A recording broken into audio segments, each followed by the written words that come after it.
Welcome to this week's Legal Insight with NADA Attorneys.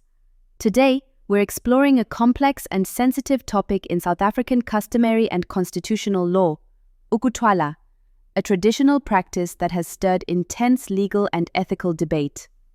Historically, Ukuthwala referred to a symbolic or staged abduction of a woman by a man seeking to marry her, often with her consent and as part of an arranged cultural ritual. In its respectful, traditional form, it was not about coercion, but rather a precursor to marriage negotiations within certain South African communities, particularly in the Eastern Cape and KwaZulu-Natal. However, in modern times, Ukuthwala has been misused to justify child marriages, forced marriages, and even abductions and sexual assault. This distorted application conflicts directly with South African law, especially when it involves minors or occurs without genuine consent. Let's look at the legal framework. The Constitution of the Republic of South Africa, 1996, is the supreme law.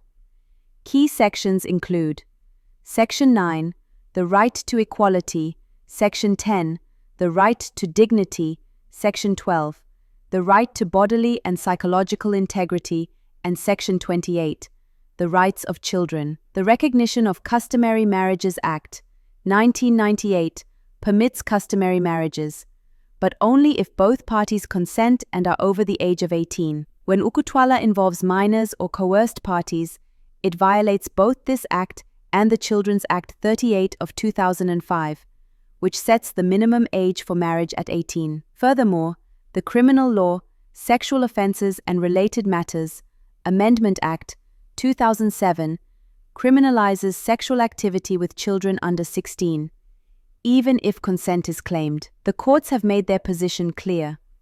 In the landmark case Jazile v. the State, 2015, the accused abducted a 14-year-old girl, claiming Ukuthwala as a cultural defense. The Western Cape High Court rejected this argument, convicting him of rape, human trafficking, and assault. The judgment affirmed that no cultural practice can override constitutional rights, especially those protecting children from abuse and exploitation. So, how does South African law balance culture with constitutional values? Sections 30 and 31 of the Constitution allow individuals to practice their culture, but only to the extent that it does not infringe on others' rights or violate the Bill of Rights.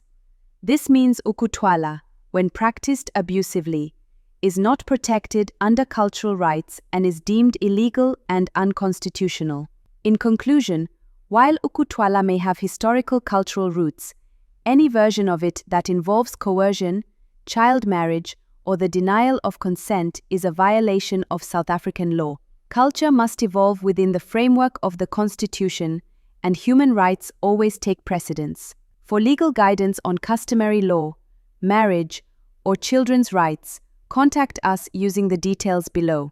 Thank you for watching Legal Insight with NADA Attorneys.